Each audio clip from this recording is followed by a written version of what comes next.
Hello and welcome back to study with Saurav YouTube channel. आज के इस वीडियो में हम एक नई सीरीज स्टार्ट कर रहे हैं जिसका नाम है Bihar all exam PYQ series, previous year questions की सीरीज।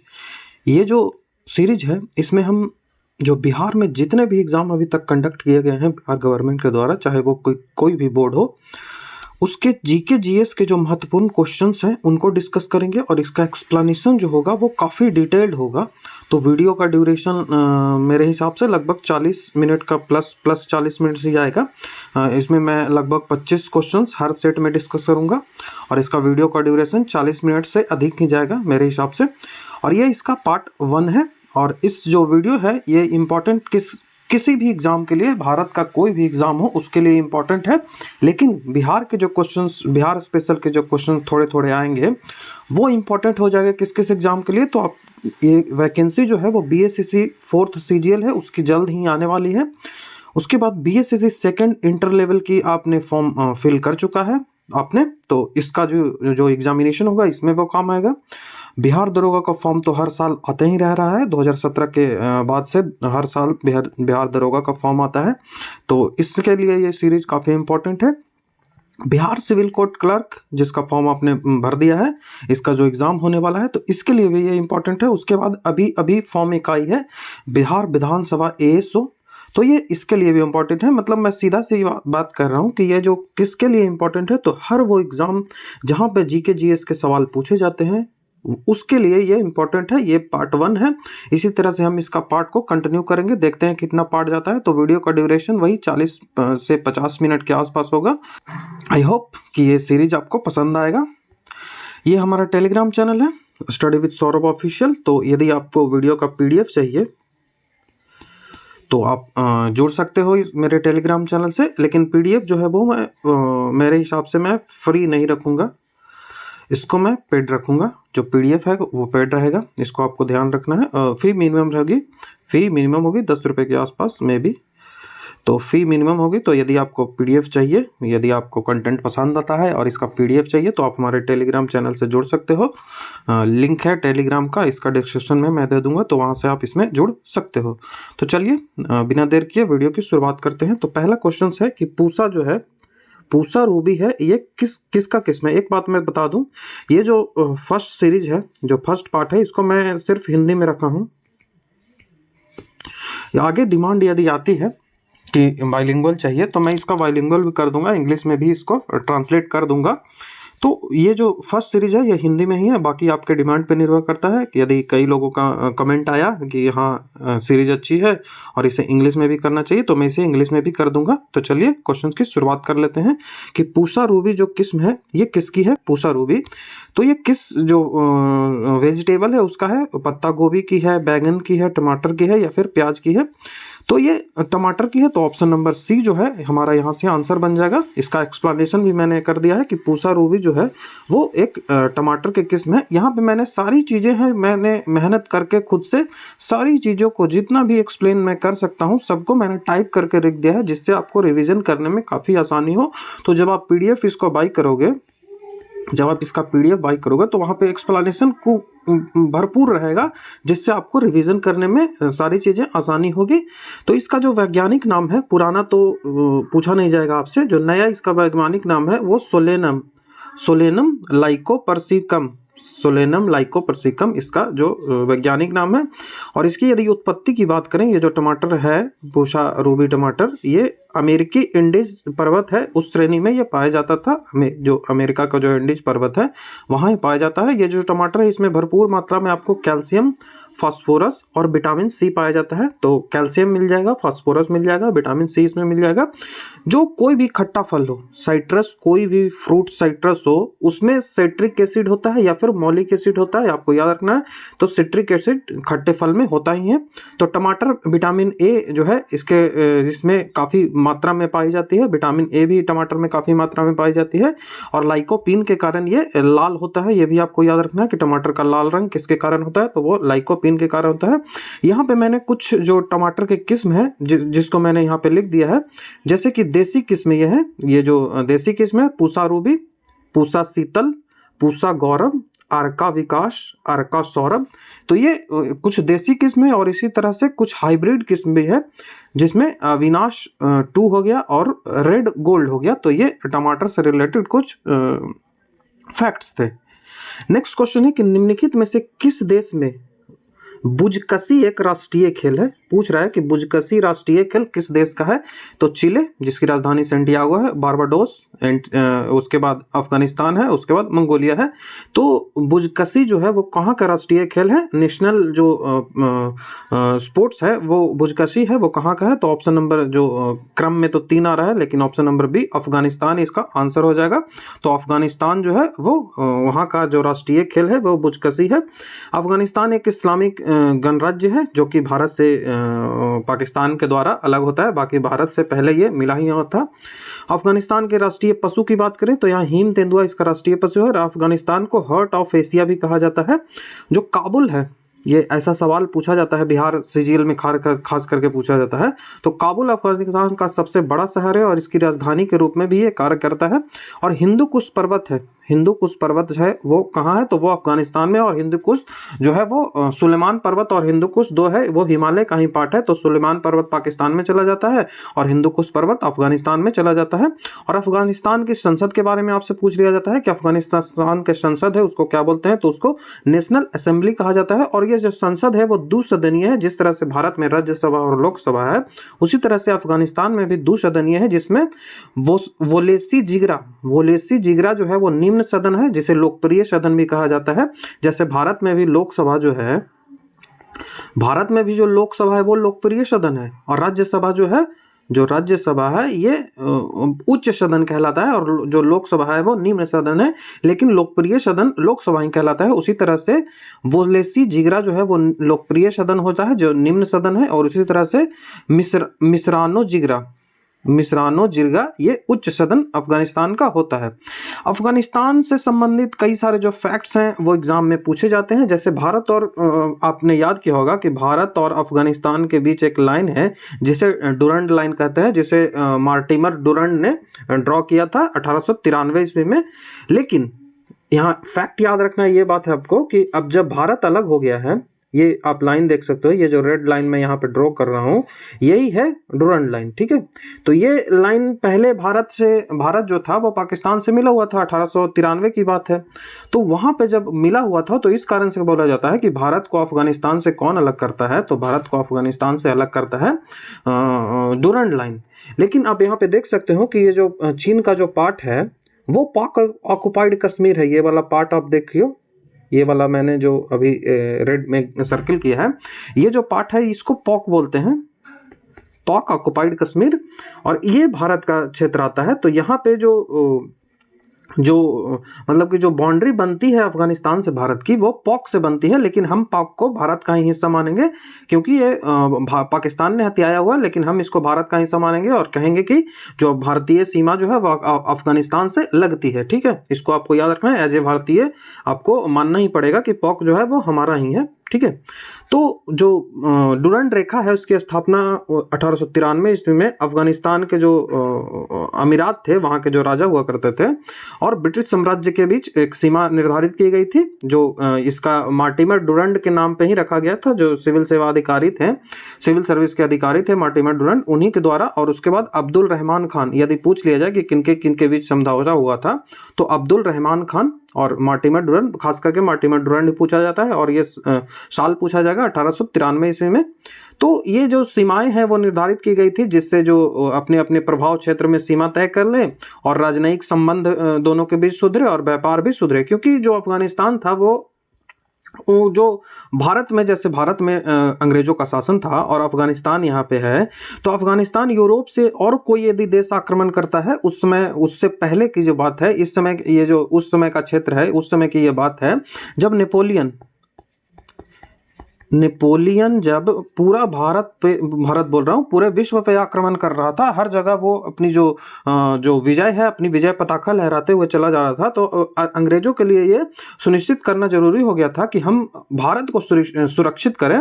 तो भारत को सुरक्षित करने के लिए भारत के जो एंट्री पॉइंट है उसको सुरक्षित करें, तो इसीलिए अफगानिस्तान से समझौता किया गया था और एक लाइन जो है वो बना दी गई थी।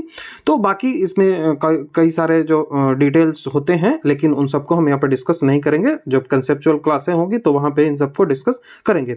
ब्रिटिश साम्राज्य उस समय अफगानिस्तान को एक स्वतंत्र राज्य मानता था। जब ये बात उस समय की है, 1893 के आसपास की, उस समय ब्रिटिश राज्य है वो अफगानिस्तान को स्वतंत्र राज्य मानता था और इसको बाद में अब बफर स्टेट भी घोषित कर दिया गया।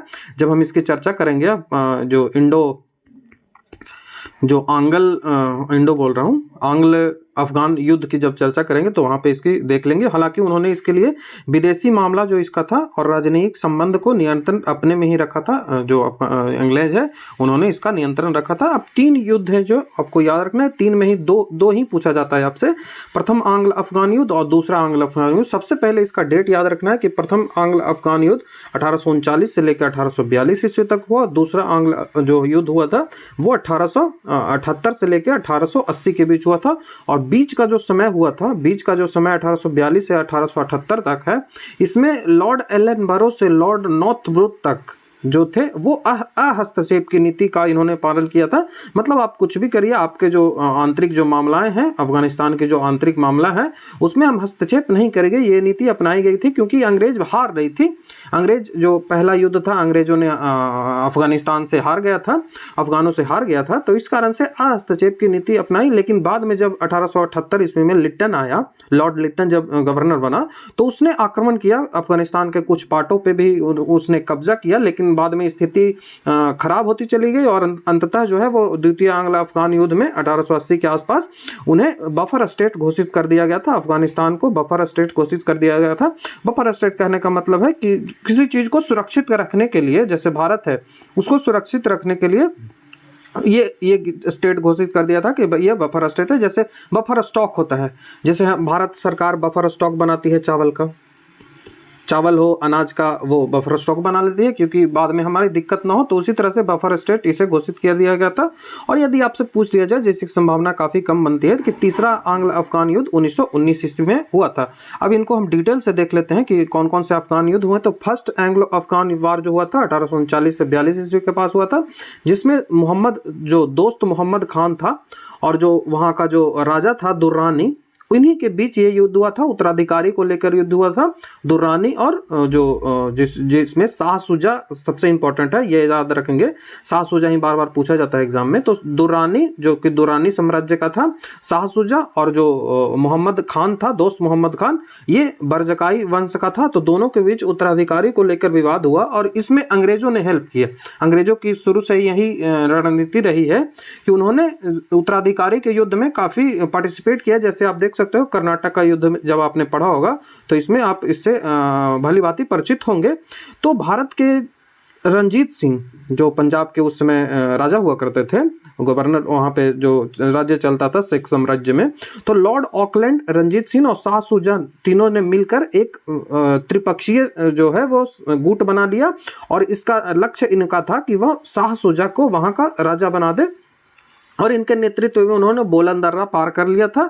लेकिन हुआ क्या, तो हुआ यह कि कोई जो था, जो दोस्त मोहम्मद खान था, वो उनकी जीत हुई और ब्रिटिश को वापस आना पड़ा हार के, और दोस्त मोहम्मद ने आत्मसमर्पण कर दिया था। और दोस्त मोहम्मद जो है वो काबुल की गद्दी पर बैठ गया था और अफगानिस्तान में जो सदोजाई शक्ति का जो विनाश हो गया था, जो सदोजाई शक्ति है दुर्रानी जो है उसका यहाँ पे विनाश हो गया था। तो इसको आपको फर्स्ट जो आंग्ल अफगान युद्ध है उसमें ये इंपॉर्टेंट है।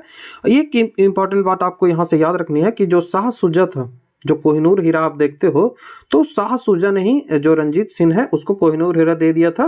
किसने दिया था, तो शाह शुजा ने। जब जो मयूर सिंहासन था, मयूर जो सिंहासन था वहां से लूट के जब ले गया था, मयूर सिंहासन से जब कोहिनूर को लूट के लेके गया था, तो वही अफगानिस्तान से फिर शाह शुजा ने ही रंजीत सिंह को दिया था। और बाद में जब रंजीत सिंह से दिलीप सिंह के पास ये गया था, दिलीप सिंह के पास गया था, तो फिर वहीं दिलीप सिंह को अंग्रेज जो थे वो इंग्लैंड भेजकर, और यहीं से वो जो हीरा था, जो कोहिनूर हीरा था, उसको ब्रिटिश ने अपने अधिग्रहण में ले लिया, और आज भी ये जो क्वीन है उसकी जो मुकुट है उसमें लगा हुआ है।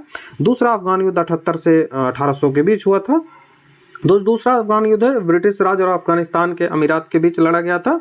जो लॉर्ड लिटन ने आक्रमण कर कुछ क्षेत्र को जीता भी था, परंतु स्थितियां ठीक नहीं रखने के कारण इसको बफर स्टेट घोषित कर दिया। मैंने बता दिया है। यह युद्ध जो था वह ब्रिटिश और रूसी साम्राज्य के बीच महाखेल का हिस्सा था। जो विश्व था उस समय, ये स्थिति ऐसी थी कि जिस समय पूरा विश्व कहने का मतलब पूरा यूरोप जो था वो देशों पे कब्जा कर रहा था, अपनी कॉलोनियां बना रहा था, हर जगह व्यापार के नाम पे लूट खसोट कर रहा था, वहां पे व्यापार देशों को अधिग्रहण कर रहा था, गुलाम बना रहा था। तो ये उसी की स्थिति है। रूस चाह रहा था कि हम बनाए किसी को, और यूरोप के बस यही स्पेन हो, रूस हो, सारे जगह स्थितियां ऐसी चल रही थी। तो उसी का ये बस हिस्सा था। इसका परिणाम क्या हुआ? तो ब्रिटिश विजय हुआ और गंडमक की संधि हुई। तो गंडमक की संधि आपसे पूछा जा सकता है कि गंडमक की संधि किस युद्ध के अंतर्गत हुई थी? तो दूसरा अफगान युद्ध, और अब्दुल रहमान खान को अमीर के रूप में स्थापित कर दिया गया था। किसको? तो अब्दुल रहमान खान को। तो ये तीसरा आंग्ल अफगान युद्ध 1919 में हुआ था। इससे संबंधित जो है वो सवाल जो है वो काफी कम पूछे जाएंगे, तो इसको आप वीडियो पॉज कर पढ़ लेंगे। नेक्स्ट क्वेश्चन है कि बिहार राज्य में मुजफ्फरपुर में बिहार साइंटिफिक सोसाइटी किसने स्टार्ट की थी? तो आपसे सवाल पूछा जा रहा है कि बिहार साइंटिफिक सोसाइटी की स्थापना किसने की थी? तो बिहार राज्य के मुजफ्फरपुर में बिहार साइंटिफिक सोसाइटी की स्थापना जो है वो सैयद इमदाद अली ने किया था। तो ऑप्शन नंबर जो सी है, यहां से हमारा आंसर बन जाएगा ऑप्शन नंबर सी। बिहार के मुजफ्फरपुर में बिहार साइंटिफिक सोसाइटी की स्थापना सैयद इमदाद अली ने शुरू किया था, सैयद इमदाद अली ने। और इस जो संस्था है इसकी स्थापना का उद्देश्य था कि मुस्लिम जो समाज था उसमें शिक्षा का प्रसार किया जाए। बिहार साइंटिफिक सोसाइटी, जैसे सर सैयद अहमद खान ने जो अलीगढ़ मुस्लिम यूनिवर्सिटी है उसकी स्थापना की थी, तो उसी तरह से इन्होंने बिहार में उसी तर्ज पे सैयद इमदाद अली ने बिहार साइंटिफिक सोसाइटी की स्थापना की थी। अब कुछ बिहार के बारे में थोड़ा जान लें कि बिहार का जो गठन है वो 22 मार्च 1912 ईस्वी को हुआ था। तो ये यदि बीपीएससी में इसी को आंसर माना जाता है तो आप उड़ीसा से अलग होने का समय जैसे 36 हो गया, 1936 हो गया, उसको नहीं मानेंगे, ठीक है। तो 1912 ही बिहार दिवस मनाया जाता है। इसी कारण से बिहार दिवस 22 मार्च को ही मनाया जाता है। इसकी राजधानी पटना है। जनसंख्या की बात करें तो इतना है। उसके बाद क्षेत्रफल 94,163 वर्ग किलोमीटर है। 94,163 वर्ग किलोमीटर क्षेत्रफल है। ये हाल ही में जो बिहार दरोगा का एग्जाम हुआ था प्री, उसमें ये सवाल जो है वो पूछा गया था। बिहार में कुल 38 जिले हैं और इसका उच्च न्यायालय जो है वो पटना में है, जिसकी स्थापना 1916 ईस्वी में हुई थी। ये आपको याद रखना है। राज्य में यदि चिन्हों की बात करें तो राज्य का पशु कौन है? तो पशु बैल है। पुष्प कौन है? तो पुष्प गेंदा है। उसके बाद गेंदा बोलते हैं इसको, ठीक है, गेंदा। उसके बाद राज्य पक्षी कौन है? तो गौरैया है। उसके बाद पेंटिंग में बात करें तो मधुबनी पेंटिंग होता है। वृक्ष में बात करें तो पीपल हो जाएगा। और मुख्य त्योहार में बात करें तो छठ पूजा हो जाएगा। तो बिहार से रिलेटेड कई सारे फैक्ट्स हैं जो आपको याद रखना है। थोड़े थोड़े कर मैं हर क्वेश्चन में डिस्कस कर दूंगा। यदि इसमें प्रशासनिक विभागों में बात करें, यदि प्रमंडलों की बात करें तो बिहार में 9 प्रमंडल है। कोसी, दरभंगा, सारण, भागलपुर, पटना, तिरहुत, मुंगेर, मगध और पूर्णिया। तो ये 9 प्रमंडल हैं। 9 प्रमंडल हैं, तो ये याद रखना है। और इन 9 के नाम भी याद रखना है, ये सवाल पूछा जाता है। 38 जिले यहाँ पे है। यदि उप प्रभागों की बात करें तो उप प्रभाग 101 है।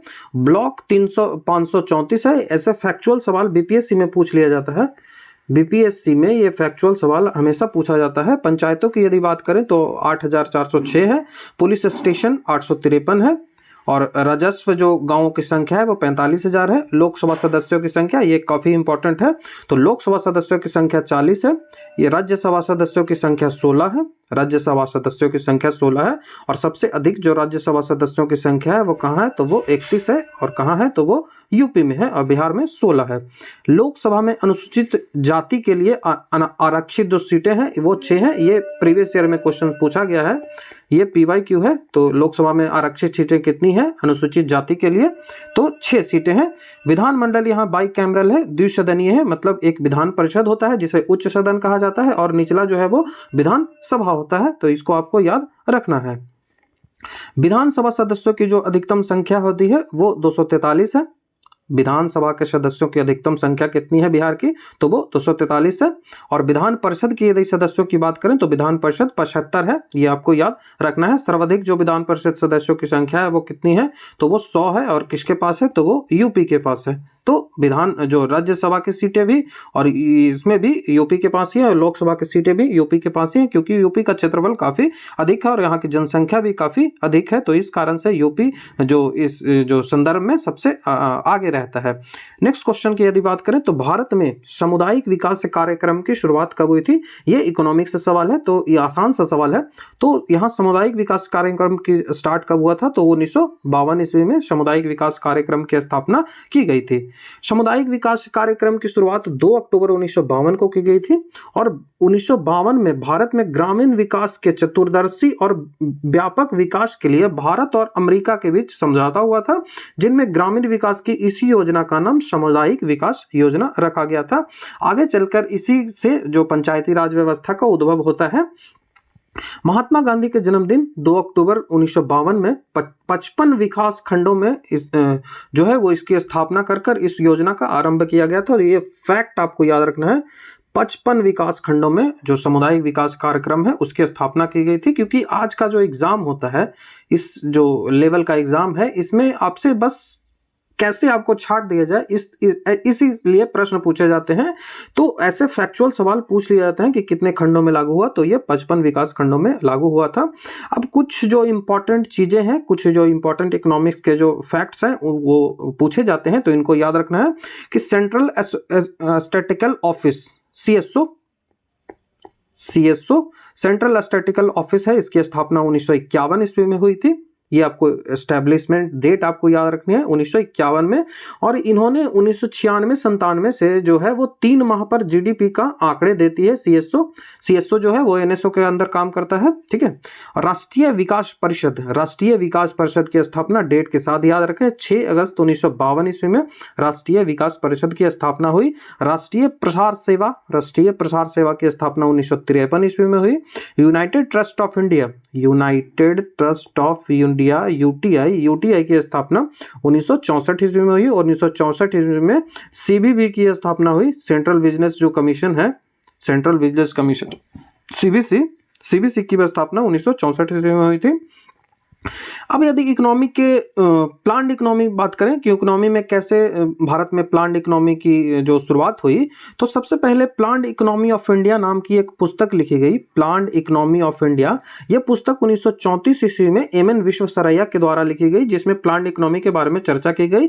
आगे चलकर कई सारे प्लान जो है वो भारत के लिए आए, जिसमें राष्ट्रीय नियोजित अर्थव्यवस्था समिति की स्थापना सबसे पहले होती है 1938 ईस्वी में। राष्ट्रीय नियोजित अर्थव्यवस्था मतलब प्लान्ड इकोनॉमी जो कमीशन है उसकी एस्टेब्लिशमेंट 1938 ईस्वी में होती है। हरिपुरा अधिवेशन जो कांग्रेस का होता है वहां पे होता है, और जिसकी अध्यक्षता कौन करते हैं, तो वो इस जो समिति है उसके अध्यक्ष कौन है, तो वो जवाहरलाल नेहरू को बनाया जाता है। राष्ट्रीय नियोजित अर्थव्यवस्था समिति का अध्यक्ष जवाहरलाल नेहरू बनते हैं, और इनके साथ जो है वो जो सुभाष चंद्र बोस है उनका भी योगदान होता है।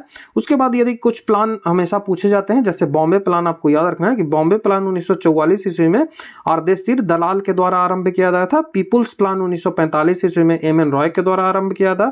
सर्वोदय प्लान जो था वो 1950 ईस्वी में जयप्रकाश नारायण के द्वारा आरंभ किया गया था। तो ये फैक्ट्स हैं जो आपको याद रखना है।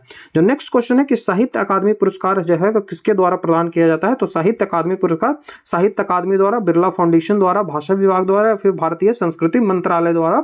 तो साहित्य अकादमी पुरस्कार साहित्य अकादमी के द्वारा प्रदान किया जाता है। तो ऑप्शन नंबर ए हमारा यहाँ से आंसर बनेगा।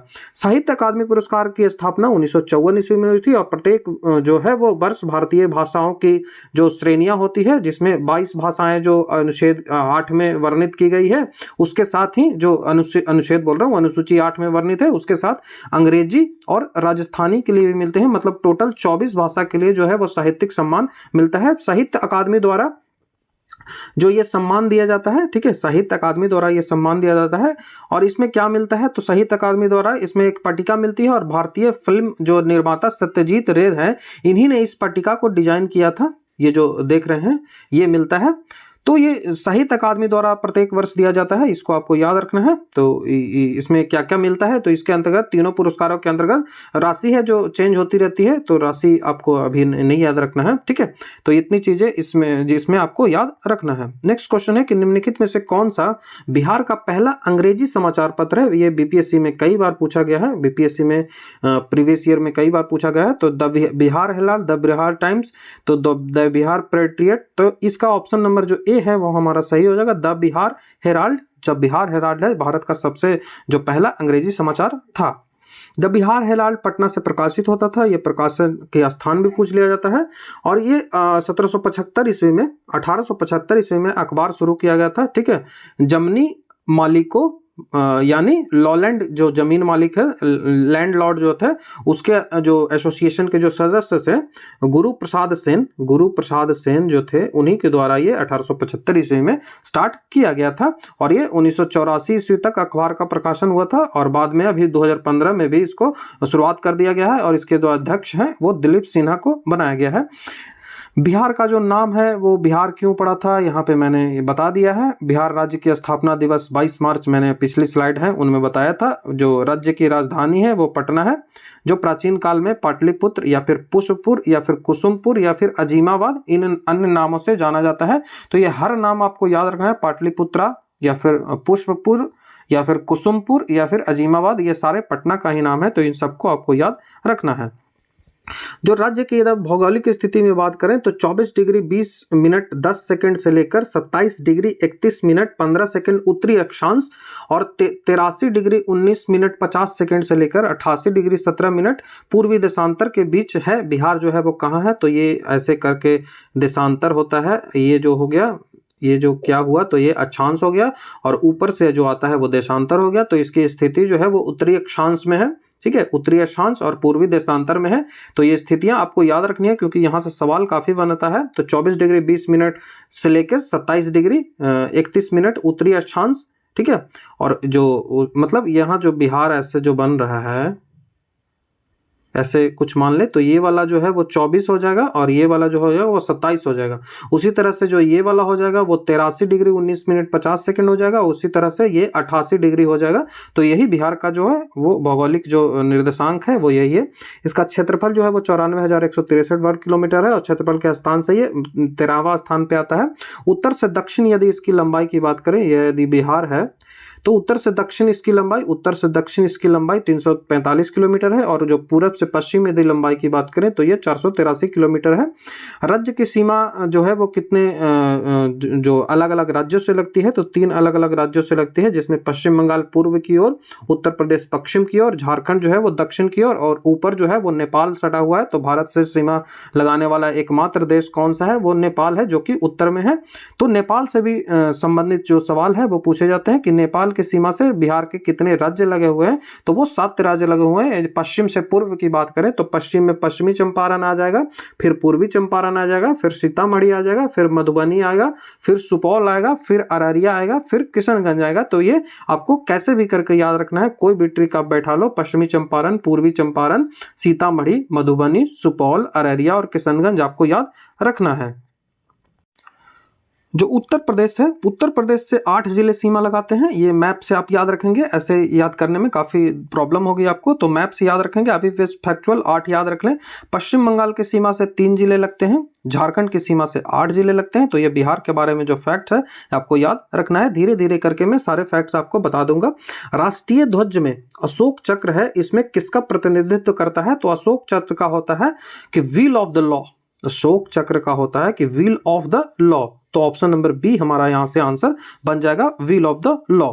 जो ध्वनि राष्ट्रीय ध्वज में अशोक चक्र है उसका अर्थ होता है कि व्हील ऑफ द लॉ, मतलब कानून का पहिया का प्रतिनिधित्व करता है। 3 रंगों से बना जो राष्ट्रीय ध्वज है, तिरंगे में केसरिया रंग देश की शक्ति और साहस को दिखाता है। केसरिया रंग है जो देश की शक्ति और साहस को दिखाता है। जो सफेद जो है वो शांति और सत्य को दिखाता है, और हरा जो है वो उर्वरता, धरती की जो उर्वरता है, जो भारत की समृद्धि है, वृद्धि है और स्वच्छता को दिखाता है।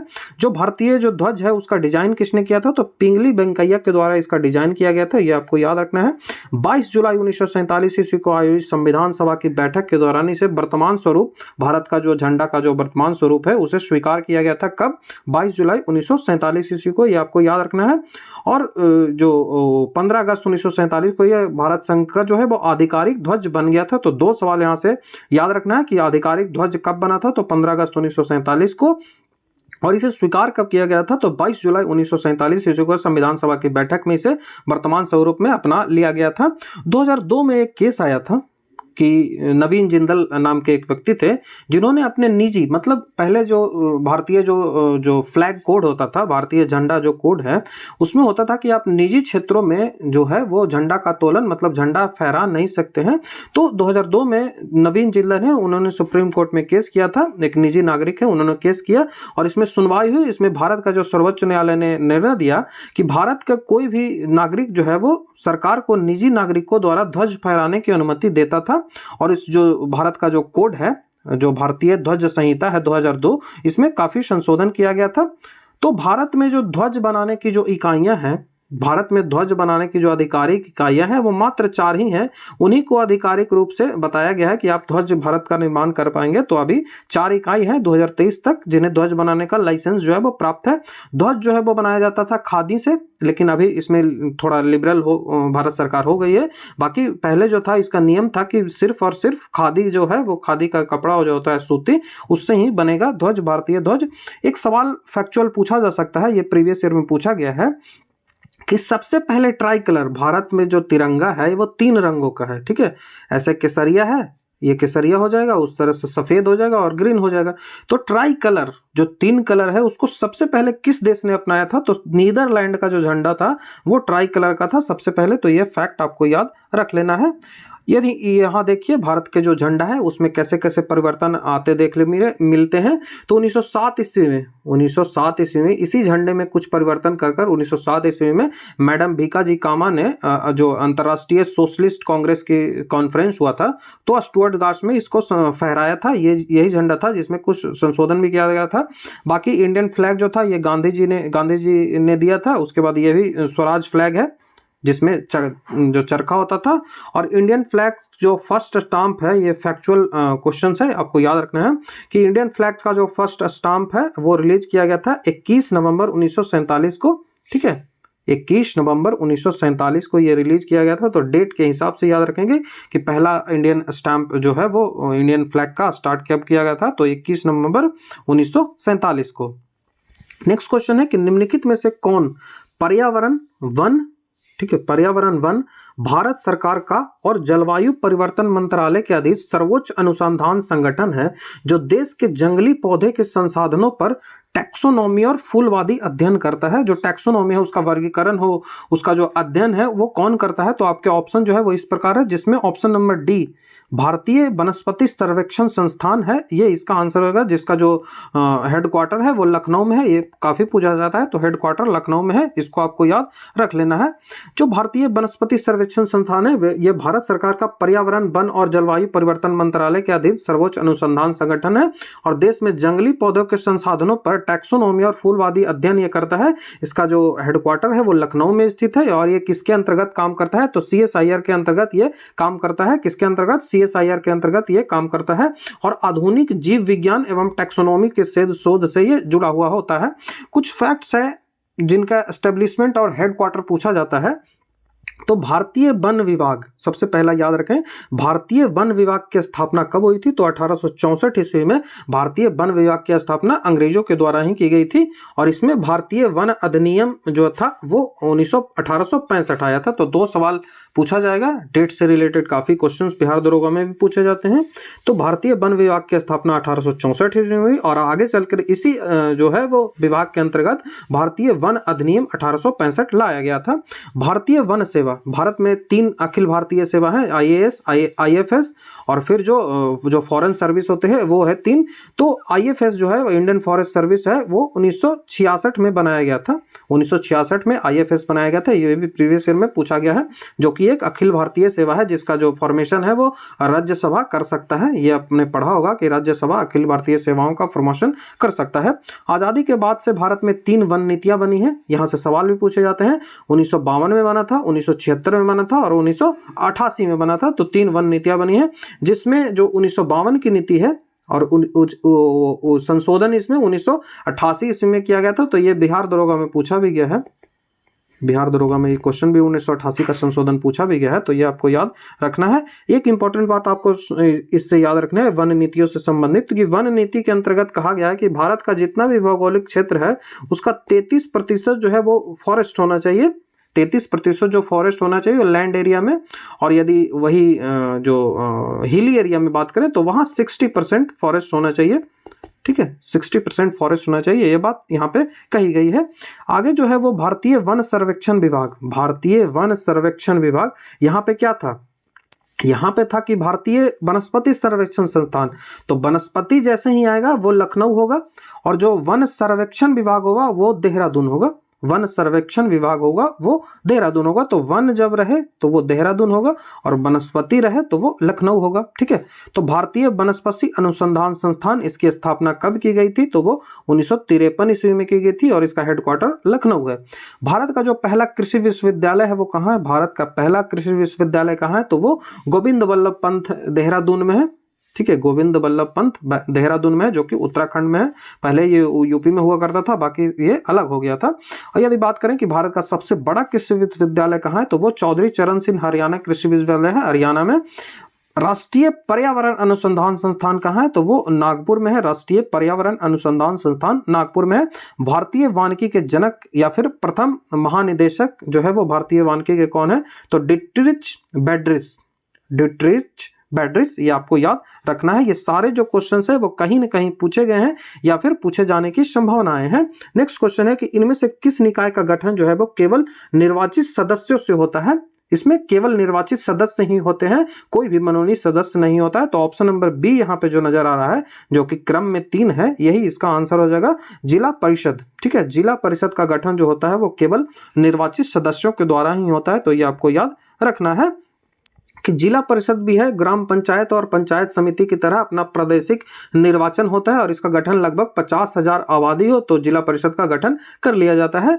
जो प्रत्येक प्रादेशिक निर्वाचन क्षेत्र में जिला परिषद सदस्य पर एक एक प्रतिनिधि निर्वाचन करते हैं, और जिला परिषद का गठन जो होता है वो केवल निर्वाचित सदस्यों के द्वारा ही होता है। तो यही सवाल पूछा गया था।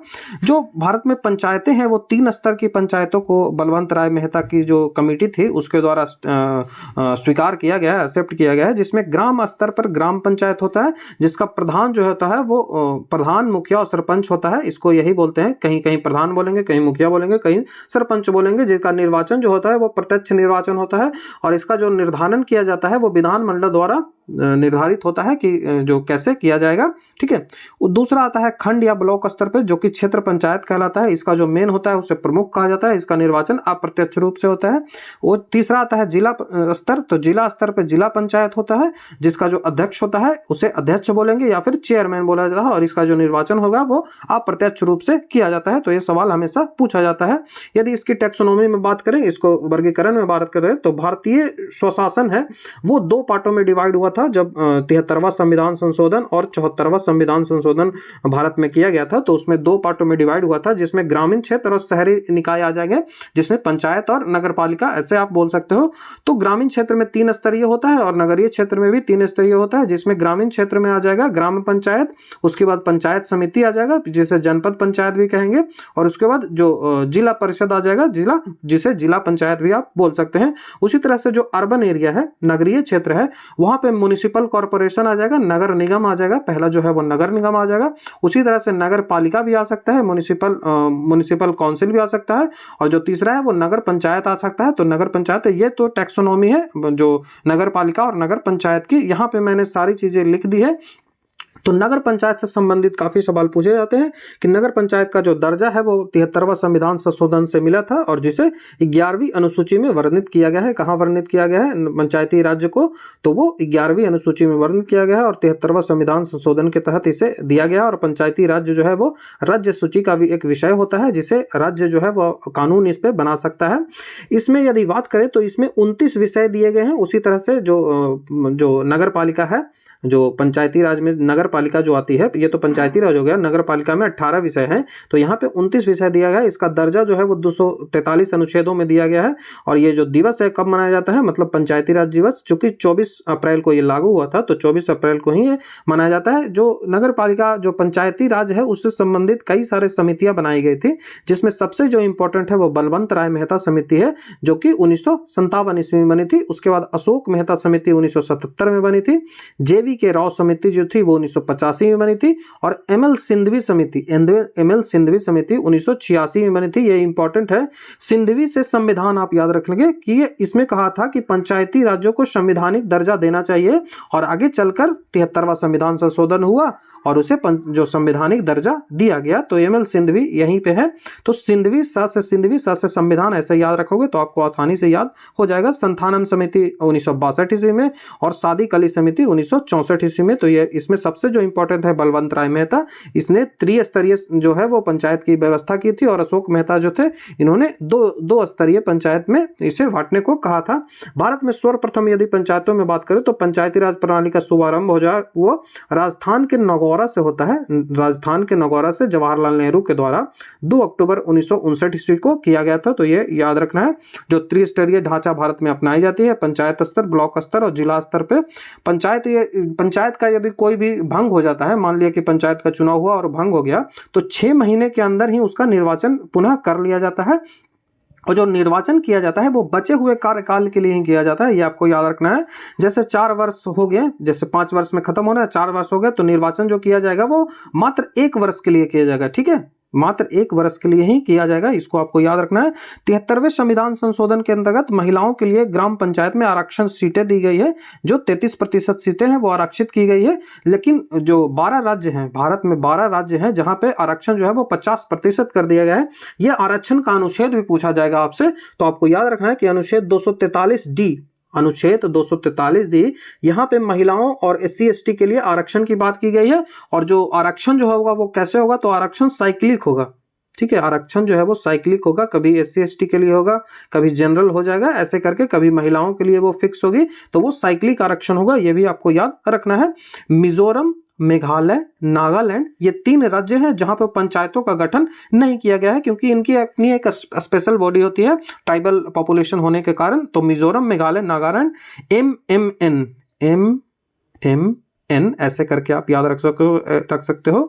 तो मिजोरम, मेघालय और नागालैंड में पंचायतों का जो गठन है वो नहीं किया गया है। और प्रत्येक चुनाव पंचायत का 5 वर्ष के अंतराल पे होता है। यदि पंचायती चुनाव में आपको जो खड़ा होना है, आपको प्रतिनिधि बनना है, तो उसकी मिनिमम आयु जो है वो 21 वर्ष होती है। ठीक है, और 25 वर्ष प्रधानमंत्री के लिए और 30 वर्ष राज्य लोकसभा के लिए, और जो 35 वर्ष होता है वो राष्ट्रपति और उपराष्ट्रपति के लिए। पंचायती चुनाव का निर्णय जो है वो राज्य सरकार द्वारा किया जाता है और ब्लॉक स्तर पर प्रशासनिक प्राधिकरण के द्वारा किया जाता है, ये आपको याद रखना है। तो सबसे जो इंपॉर्टेंट बातें जो है वो आर्टिकल से संबंधित पंचायत से पूछे जाएंगे, वो अनुच्छेद 243I पूछा जाता है।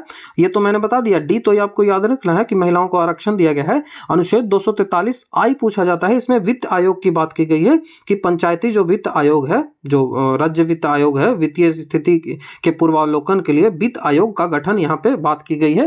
तो 243I में वित्त आयोग की बात की गई है। और पंचायतों के लिए जो निर्वाचन होता है, जो राज्य निर्वाचन आयोग है, उसका गठन किया गया है 243K में। 243K में पंचायतों के निर्वाचन के लिए जो राज्य निर्वाचन आयोग है वो गठन किया गया है।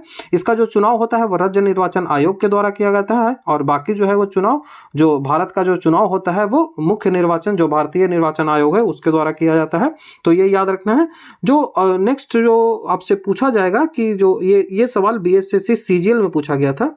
BSSC CGL जिसका ज्वाइनिंग शायद होने वाला है, मतलब 3rd जो CGL आया था, 3rd CGL में ये सवाल पूछा गया था कि अनुच्छेद 343G मतलब पंचायतों की शक्ति के बारे में पूछा गया था कि पंचायत की शक्ति, प्राधिकार और उसका उत्तरदायित्व है, यहाँ पे पूछा गया है।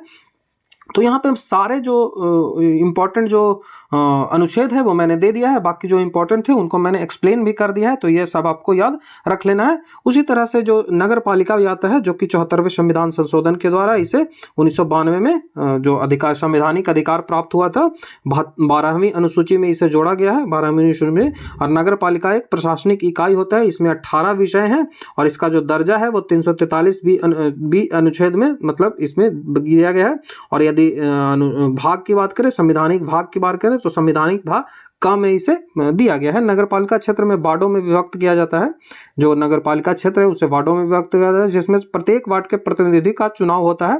कहा जाता है कि जिनका चुनाव जो है वो प्रत्यक्ष माध्यम से होता है, वो वार्ड प्रतिनिधि आपस में सलाह कर जो वार्ड प्रतिनिधि तो वो आपस में सलाह कर ही सभापति जो है वो सभा का अध्यक्ष चुन लेता है, और जो अध्यक्ष है वो उसका चुनाव होता है, जिसे मेयर कहा जाता है या फिर चेयरमैन भी इसे बुलाते हैं। बाकी अभी बिहार में ये स्थिति है कि अभी बिहार सरकार ने इसे प्रत्यक्ष कर दिया है कि जनता के द्वारा ही मेयर चुना जाएगा। ठीक है। अन्य जानकारियों में यदि बात करें कि जो शहरी स्थायी निकायों में प्रदूषण नियंत्रण बोर्ड, टाउनशिप, पोर्ट ट्रस्ट और डाउन जो वो सब किसके अंतर्गत आता है, तो वो शहरी विकास प्राधिकरण में ही शामिल होता है। यदि बात करें एक फैक्चुअल सवाल की, जो पहला नगर निगम कहाँ स्थापित किया गया था, भारत का पहला नगर निगम कौन था, तो वो मद्रास था। मद्रास जो था वो भारत का पहला नगर निगम था। नगर पालिका के सदस्य के रूप में सभा सदस्य, जो सभा सदन का और अध्यक्ष मिलकर नगर पालिका का गठन करते हैं। ठीक है। सभा सदस्य और जो नगर पालिका का गठन किसके द्वारा किया जाता है, तो सभा सदस्य और अध्यक्ष मिलकर नगर पालिका का गठन करते हैं। नगर पालिकाओं के दायरे में रखा गया है इनमें पुल, सड़क, जल आपूर्ति, सड़क, शहरी जो नियोजन है, इन सबको यहाँ पे शामिल किया गया है। नगर पालिका के परिषद का जो कार्यकाल होता है वो 5 वर्षों का होता है। प्रशासन के रूप में एक अधिशासी अधिकारी राज्य सरकार द्वारा नियुक्त किया जाता है। प्रशासक के रूप में कौन होता है, तो प्रशासक के रूप में एक अधिकारी होता है, जो कि राज्य सरकार के द्वारा इसमें किया जाता है। ये आपको याद रखना है। इसके जो इम्पोर्टेंट अनुच्छेद है यहाँ पे मैंने लिख दिया है कि 243 इसमें परिभाषाएं दी गई है। 243 भाग जो का है, 9 भाग 9 का है, उसमें इसका वर्णन किया गया है। तो इसमें जितने भी अनुच्छेद है वहाँ पे मैंने उनका बारे में लिख दिया है। जैसे 243 जो बी में इसकी चर्चा की गई है। तो ये सारे आपको याद रखना है। ये जो सारे हैं इसमें जितने भी इम्पोर्टेंट है वो आपको याद रखना है। मैंने यहाँ पे सारी चीज़ों को ऐड कर दिया है, तो इसको आप वीडियो पॉज कर पढ़ सकते हो। नेक्स्ट जो क्वेश्चन है कि जब 7वीं पंचवर्षीय योजना की शुरुआत की गई थी तब भारत का प्रधानमंत्री कौन था। भारत का उस समय प्रधानमंत्री कौन था, तो राजीव गांधी उस समय प्रधानमंत्री थे। तो ऑप्शन नंबर जो ए है हमारा यहाँ से आंसर हो जाएगा ऑप्शन नंबर ए। जो भारत में 7वीं पंचवर्षीय योजना की शुरुआत के समय भारत का प्रधानमंत्री राजीव गांधी थे। 7वीं पंचवर्षीय योजना का कार्य जो था वो 1985 से लेकर 90 तक था, और इसमें भारी और पूंजी प्रधान जो उद्योग है उस पर आधारित योजना बनाई गई थी, और इसमें कृषि, लघु और मध्यम उद्योग के विकास पर जोर दिया गया था। यहाँ पे जो 5 ईयर प्लान टोटल है उनको मैंने यहाँ पे लिख भी दिया है कि 5 ईयर प्लान कैसे कैसे किसका क्या काम था। तो 4th 5 ईयर प्लान जो था वो सेल्फ रिलायंट और सस्टेनेबल ग्रोथ इसका था, और जो 5th 5 ईयर प्लान था 1974 से 1979 तक, ये पॉवर्टी के रिमूवल के लिए किया गया था। तो जितने भी 5 ईयर प्लान है उन सबको मैंने यहाँ पे लिख भी दिया है। यहाँ पे देख सकते हो, हिंदी में भी लिख दिया है और इंग्लिश में भी लिख दिया है, तो इनको आप याद कर लोगे। बाकी रोलिंग प्लान एक आता है, यहाँ पे आती है 66 के बाद, ये देखिए गैप आता है 3 साल का, तो ये रोलिंग प्लान इसे बोलते हैं। ठीक है, ये रोलिंग प्लान आता है। और उसी तरह से यहाँ पे देख सकते हैं ये 1 साल का गैप आता है, तो इसे बोलते हैं योजना अवकाश, योजना अवकाश या प्लान हॉलीडे। बाकी इनका डेट्स आपको याद रखना है, इनके क्या उद्देश्य थे ये भी आपको याद रखना है। नेक्स्ट क्वेश्चन है कि भारत के राष्ट्रपति राज्यसभा में कितने सदस्यों को नामित करते हैं। ठीक है, भारत के राष्ट्रपति जो होता है वो नामांकित कितने सदस्यों को करते हैं, तो वो 12 को करते हैं। तो ऑप्शन नंबर सी हमारा यहाँ से आंसर हो जाएगा, 12 सदस्यों को नामित करते हैं। भारतीय संविधान के अनुच्छेद 80 का 3 जो है उसके अनुसार भारत का राष्ट्रपति जो होता है वो कला, साहित्य, पत्रकारिता, विज्ञान और सामाजिक कार्य में पर्याप्त अनुभव रखने वाले 12 व्यक्तियों को जो है वो सदस्य के रूप में नामित कर सकता है, राज्यसभा के सदस्य के रूप में नामित कर सकता है। और ये जो विधि है जो राष्ट्रपति नामित करता है सदस्यों की, ये किस देश के संविधान से ली गई है? तो ये भारत जो है वो आयरलैंड के संविधान से ये ली गई है। ठीक है, आयरलैंड के संविधान से ये उधार लिया गया है। राज्यसभा की अधिकतम जो सीटों में यदि बात करें, जो अनुसूचित 4 है, अनुसूचित 4 के अंतर्गत जो है सीटों का बंटवारा किया जाता है। तो इसमें अधिकतम सीट जो है वो 250 होता है। ठीक है, अधिकतम सीट 250 होता है, जिसमें 233 सीट राज्य के द्वारा होता है और 12 सीट जो होता है वो राष्ट्रपति के द्वारा किया जाता है। ये आपको याद रखना है। जो राज्यसभा में वर्ष 1969 में वास्तविक अर्थ में विपक्ष का नेता कोई नहीं होता था। उस समय सर्वाधिक सदस्यों वाली जो पार्टी होती थी उसको कह दिया जाता था कि वह विपक्षी पार्टी का नेता है और औपचारिक रूप से उसे कुछ विशेषाधिकार जो है वो दिया गया था। विपक्ष के नेता पद के संसद में विपक्षी नेता वेतन और भत्ता अधिनियम, यहाँ पे याद रखना है, विपक्षी नेता वेतन और भत्ता अधिनियम 1977 के द्वारा इसे आधिकारिक मान्यता प्राप्त हुई। तो आपसे सवाल पूछा जा सकता है कि आधिकारिक जो मान्यता है वो कब प्राप्त हुई? तो वो 1977 ईस्वी में प्राप्त हुई थी।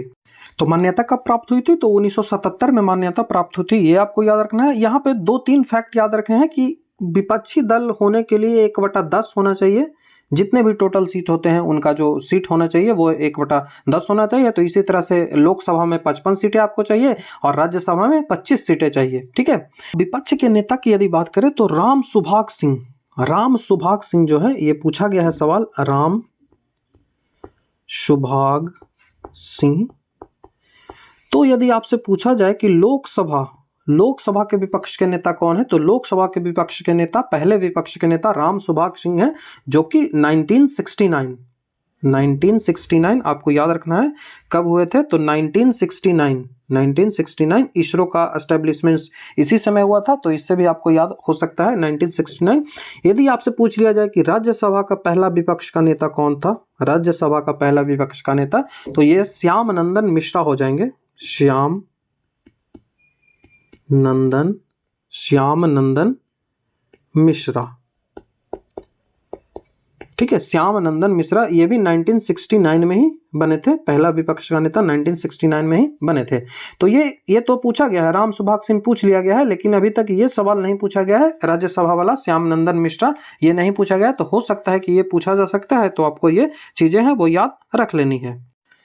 विपक्ष के नेता में यदि बात करें कि उनमें कौन कौन सी शर्तें उनकी पूरी होनी चाहिए, तो विपक्ष के नेता की 3 शर्तें होती हैं कि उसे सभा का सदस्य होना चाहिए और सर्वाधिक सदस्यों वाले दल की सरकार के विपक्ष में राज्यसभा का नेता होना चाहिए और इस आशय से राज्यसभा के सभापति द्वारा उसे मान्यता प्राप्त भी होनी चाहिए। और 1/10 सीटें तो मैंने आपको बता ही दी है। ठीक है, एक फैक्ट याद रखना है कि राज्यसभा जो है, राज्यसभा का एस्टेब्लिशमेंट कब से माना जाता है, उसका प्रादुर्भाव कब से माना जाता है? तो मॉन्टेग्यू चेम्सफोर्ड का जो प्रतिवेदन था, भारत सरकार अधिनियम 1919, इसमें तात्कालीन विधानमंडल की द्विसदनीय के तौर पर काउंसिल ऑफ स्टेट का सृजन किया गया था और उप समिति था जो वस्तुतः 1921 में अस्तित्व में आया था और गवर्नर जनरल तात्कालिक काउंसिल ऑफ स्टेट के पदेन अध्यक्ष होते थे। अध्यक्ष कौन सा होता था? तो वो गवर्नर जनरल होता था।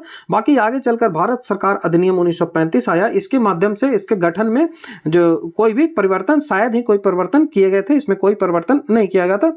संविधान सभा जिसकी पहली बैठक 9 दिसंबर 1946 ईस्वी को हुआ था, जिसमें 1950 तक केंद्रीय विधानमंडल के रूप में कार्य किया। 1950 तक जो था केंद्रीय विधानमंडल के रूप में कौन कार्य किया? तो संविधान सभा ने कार्य किया। ये बातें आपको याद रखनी है कि जो 1952 से पहले तक, 1952 में जो पहली चुनाव हुआ था, तो 1952 से पहले तक जो अंतरिम सदन होता है, अंतरिम संसद जो होता है, वही कार्य करता था। जो संविधान सभा जो जो संविधान सभा था, जिसे अंतरिम संसद कहा गया था, यही संविधान सभा ही सारे कार्यों को पूरा करती थी। इसीलिए जो 1951 में ही पहला संविधान संशोधन हो गया था। ये सवाल पूछा गया है यूपीएससी में ये सवाल पूछा गया है कि 1951 ईस्वी में जब लोकसभा और राज्यसभा का एस्टेब्लिशमेंट हुआ ही नहीं था, तो संशोधन कैसे हो गया संविधान में संशोधन कैसे हो गया 1951 में फर्स्ट संविधान संशोधन? तो यही किया था, जो संविधान सभा है जो का अंतरिम संसद के रूप में काम करती थी, इसी ने ही संशोधन किया था। तो ये फैक्ट आपको याद रखना है। यहाँ कुछ इंपॉर्टेंट आर्टिकल दिए गए हैं संसद से संबंधित जो बार बार एग्जाम में पूछे जाते हैं कि 79 में संसद के गठन की बात की गई है, 80 में राज्यसभा की संरचना की बात की गई है और अनुच्छेद 81 में लोकसभा की संरचना की बात की गई है। तो ये 79, 80 और 81 आपको याद रखना है। उसी तरह से जो संसद के सदनों की अवधि जो होती है वो 3 बार आपको याद रखना है कि 3 बार अवधि बैठती है, मिनिमम जो 3 बार होनी ही चाहिए। तो ये 83 में ही बात की गई है। और संसद के सदस्यों की जो अहर्ता है, इसके क्वालिफिकेशन क्या होनी चाहिए, तो वो 84 में बात की गई है। और 85 काफी इंपॉर्टेंट है, अनुच्छेद जो 85 है इसमें संसद के सत्रों की बात की गई है, सत्रावसान की बात की गई है और संसद के विघटन की बात की गई है। तो ये 85 में दिया गया है। बाकी ये भी सवाल जो है वो 86 भी है, वो पूछा गया। मतलब जितने भी इंपॉर्टेंट जो है वो अनुच्छेद है वो सारे के सारे इंपॉर्टेंट है। तो संसद में अभिभाषण कर और उसको संसद भेजने का जो राष्ट्रपति का अधिकार है उसे 86 में वर्णित किया गया है। और 87 में राष्ट्रपति का विशेष अभिभाषण होता है, जो दोनों सदनों की बैठक होती है और उसका विशेष अधिवेशन होता है। जो 88 में सदनों के बारे में मंत्रियों और महान्यायवादी का अधिकार होता है। संसद के अधिकारी जो है वो 89 जो है वो राज्यसभा का सभापति और उपसभापति की चर्चा की गई है। 89 जो है वो राज्यसभा का सभापति और उपसभापति की चर्चा की गई है। ये इंपॉर्टेंट है, यहाँ से मैं जो बता रहा हूँ ये आपको याद रखना है कि 89 जो है वो राज्यसभा का सभापति और उपसभापति की चर्चा करती है। 90 जो है वो उपसभापति के पद रिक्त होने पर, पद त्याग और पद से हटाए जाने पर चर्चा की गई है 90। 91 जो है 91 में अनुच्छेद जो वह है वो सभापति के पद में कर्तव्यों के पालन करने या फिर सभापति के रूप में कार्य करने के लिए उपसभापति या अन्य व्यक्तियों को शक्ति प्रदान करता है। उसी तरह से ये बार बार पूछा जाता है, 1993 अनुच्छेद है, ये बार बार पूछा जाता है कि लोकसभा के अध्यक्ष और उपाध्यक्ष की जो चर्चा की गई है वो कहाँ की गई है, तो अनुच्छेद 93 में की गई है। और जो 94 है अध्यक्ष और उपाध्यक्ष के पद रिक्त होने में या फिर पद त्याग करने से संबंधित इसमें चर्चा की गई है। और 100 आपको याद रखना है कि संसदों में जो मतदान होता है, रिक्तियों होते हुए संसदों की कार्य की शक्ति को और गण पूर्ति की बात की गई। जो गण पूर्ति 1/10 होता है वो किसमें चर्चा की गई है, तो 100 अनुच्छेद जो 100 है उसमें ही इसकी चर्चा की गई है। तो अनुच्छेद 100 में चर्चा की गई है, ये आपको याद रखना है। अनुच्छेद 97 में भी बार बार पूछा जाता है कि सभापति और उपसभापति तथा अध्यक्ष और उपाध्यक्ष के जो वेतन भत्ते हैं वो अनुच्छेद 97 के अंतर्गत ही दिया जाता है। तो यह कुछ इंपॉर्टेंट जो अनुच्छेद थे जो कि बार बार पूछे जाते हैं ये मैंने यहाँ पे डिस्कस कर लिया है। चूंकि समय काफ़ी चला गया है, अभी लगभग 56 मिनट के आसपास हो गए हैं, तो वीडियो 1 घंटा का चला जा रहा है, तो एक्सप्लेनेशन में काफ़ी समय लग रहा है, जिस कारण से हम पूरा सवाल को नहीं कर रहे हैं। तो इसका पार्ट 2 जो है वो जल्द ही आएगा। ये पार्ट 1 था, इसका पार्ट 2 जल्द ही आएगा। तो आशा करता हूँ आपको वीडियो अच्छा लगा होगा। तो यदि आपको वीडियो अच्छा लगता है तो आप हमारे चैनल को सब्सक्राइब, वीडियो को लाइक, शेयर, कमेंट जरूर कर दें और अपना जो व्यू है, अपना जो आपका जो फीडबैक है वो वीडियो पे जरूर दें कि आपको वीडियो कैसा लग रहा है, क्या हम इस तरह से कंटिन्यू कर सकते हैं, आगे के पार्ट्स आने चाहिए नहीं आने चाहिए। और जो इसका पीडीएफ यदि चाहिए आपको तो वो मैं पेड रखूँगा, मैं पहले ही बता रहा हूँ पीडीएफ जो होगा वो पेड होगा, क्योंकि मेरी काफ़ी इसमें मेहनत लगती है, मुझे खुद सारी चीज़ें टाइप करनी पड़ती हैं, मेरा समय लगता है। तो ये पीडीएफ पेड होगा, फी मिनिमम होगी, ये आप निश्चिंत रहें। तो पीडीएफ आप कैसे ले सकते हैं, तो पीडीएफ लेने के लिए आप हमें टेलीग्राम चैनल मेरा है, इस पे आप मुझसे कांटेक्ट कर सकते हैं, स्टडी विद सौरभ ऑफिशियल।